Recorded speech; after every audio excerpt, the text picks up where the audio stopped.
Assalamu alaikum. Today, inshallah, I will share with you some very important concepts about the Quran that you probably have not heard about before.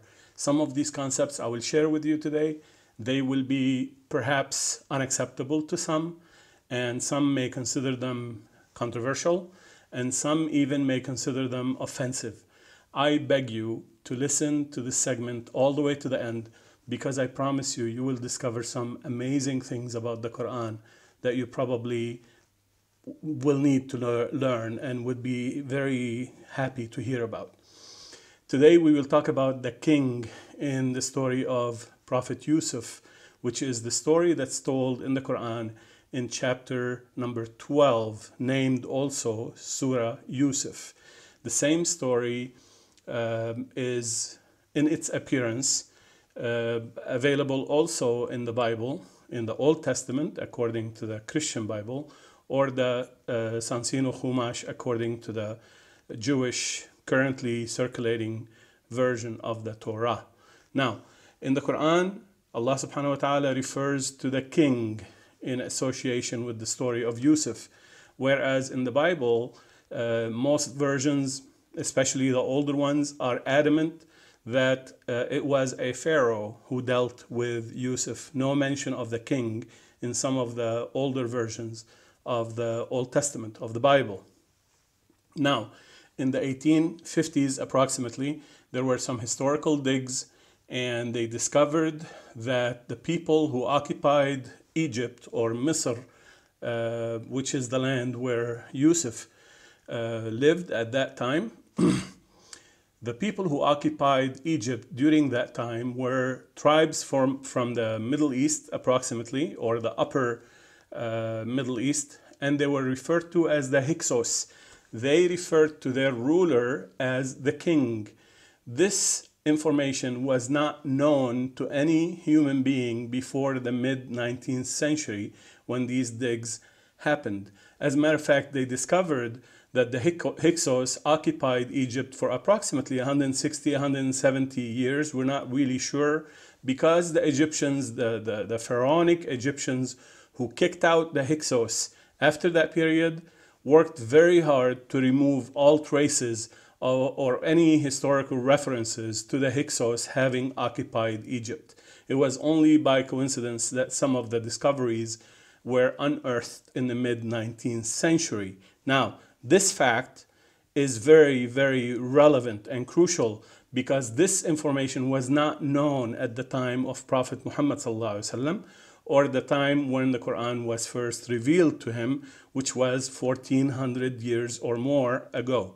Now, this is very relevant because it shows us three critical facts about the Quran. And I want everyone to pay attention very closely to these three critical facts, because I find them absolutely amazing.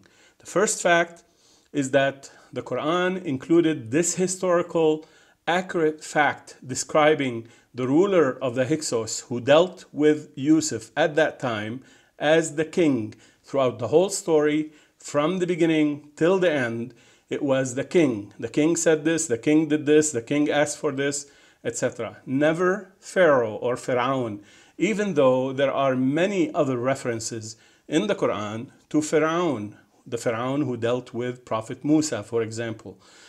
Dozens of other verses in half a dozen different surahs at least deal with or mention Pharaoh. And therefore the Quran knew about Pharaoh, but in the story of Yusuf, it only mentioned the king. Now, this is very relevant because it proves that the source of information for the Quran was someone who knew the facts historically, and someone definitely not human, because this information was not known to any human being before, as I said, the mid-19th century. That's the first fact. The second fact is that it shows that Prophet Muhammad ﷺ did not copy these stories from the Bible. And this is really relevant because it destroys the theory by most Orientalists. And as you know, Orientalists are the Western scholars in Islamic studies departments all over the Western world who have as their mission to prove that Prophet Muhammad was a liar who just simply copied stories from the Bible. This fact destroys that theory completely. It annihilates it because it shows that this information did not come from the Bible. As I said, the Bible and the old version of the Bible, of the Old Testament, and the circulating versions of the Torah refer to Pharaoh in the story of Yusuf or Prophet Joseph. The third fact, which is really relevant also, it shows that the scribes who copied the Quran for 1400 years by hand, they manually copied the Quran, as you know, for most of the last 14th century. These scribes were highly educated. They knew many, many different things, including the books of tafsir or commentaries on the Quran. But they also knew books of the Bible, and they understood the story of Joseph is present in the Old Testament and the circulating version of the Torah. They knew that that story in those sources referred to Pharaoh. Furthermore, these scribes knew that most of the tafsir, or the books of exegesis or books of commentaries on the Quran, refer to the story of Yusuf based on the story of the Torah. In other words, they understood that the commentators on the Quran brought the story of Yusuf from the Torah and applied it to the Quran. And therefore, some of those books of tafsir, and I've reviewed more than 28 of them that I could get my hands on, all of them refer to exactly the same story as told in the Bible. Nevertheless, some of them even go further. So when they talk about the king in Arabic, the king in the story of the Quran, they put between parentheses, meaning Pharaoh. Meaning these commentators were totally committed to the biblical version of the story of Yusuf, instead of really digging in the Quran and understanding the story of Yusuf from the Quran. Now, the scribes of the Quran knew all of this information. They must have, because they're highly educated. As I said, they write for a living. They spend their whole life writing and copying and writing and copying by hand. None of these scribes dared to change the word king or al-Malik in Surah Yusuf to Pharaoh, although it must have been really tempting. It must have been really, really, really attractive to them to think that, Pharaoh is what's intended in here. Yet none of them modified that word in the Quran, and they all kept it exactly as it was revealed to Prophet Muhammad. This shows that in this most tempting of cases, the scribes of the Quran, who copied the Quran by hand, never modified the Quran. This is a beautiful illustration of three critical facts that we learn from this difference between the Quranic story of Yusuf versus the biblical story of Yusuf, Prophet Joseph.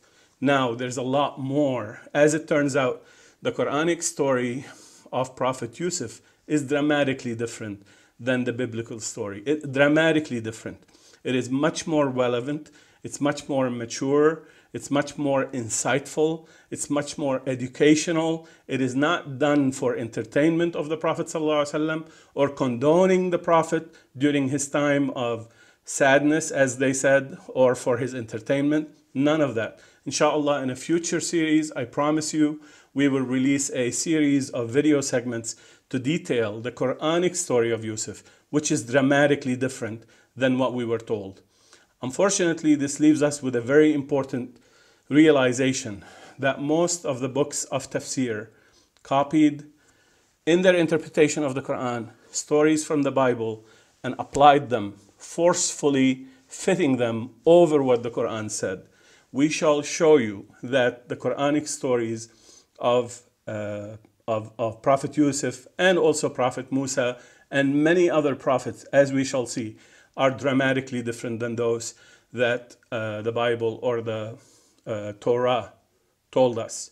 The Quran confirms this fact, that these stories in the Quran are the true ones. And Allah subhanahu wa ta'ala tells us, إِنَّ هَذَا لَهُوَ الْقَصَصُ الْحَقِّ. This Quran includes or is the real stories, the true stories. In another verse, Allah subhanahu wa ta'ala tells us, إن هذا القرآن يقص على بني إسرائيل أكثر الذي هم فيه يختلفون. This Quran reveals or tells or narrates to the children of Israel, descendants of Israel, meaning the followers of the Torah, most of what they disagree about. This is a significant discovery. This is a significant discovery that will allow us to view the Quranic stories in a totally different light. And it will allow us to comprehend novel ideas about the Quran that were, until now, unfortunately, undiscovered. I pray Allah subhanahu wa ta'ala will guide me and will guide you to always see the truth in the Quran from the Quran itself, according to the methodology included in the Quran. That we never bring something from outside the Quran and try to forcefully fit it over the Quran. I hope this was useful. As I told you in the beginning, these concepts are controversial and some might find them even offensive. But I urge you to think and reflect. Would it make sense for Allah subhanahu wa ta'ala to reveal a book that He constantly refers to as truthful and full of truth and the source of truth, and yet 60% of that book, which contains stories similar in appearance to the stories of the Bible or the Torah, would it make sense for the Quran to actually be copying the same stories? And the answer is obviously no. There's no way that Allah subhanahu wa ta'ala would need to reveal a new book. He would need to simply refer us to these same stories from the old scriptures. But Allah subhanahu wa ta'ala told us in the Quran in dozens of places that the people of earlier scriptures corrupted their scriptures.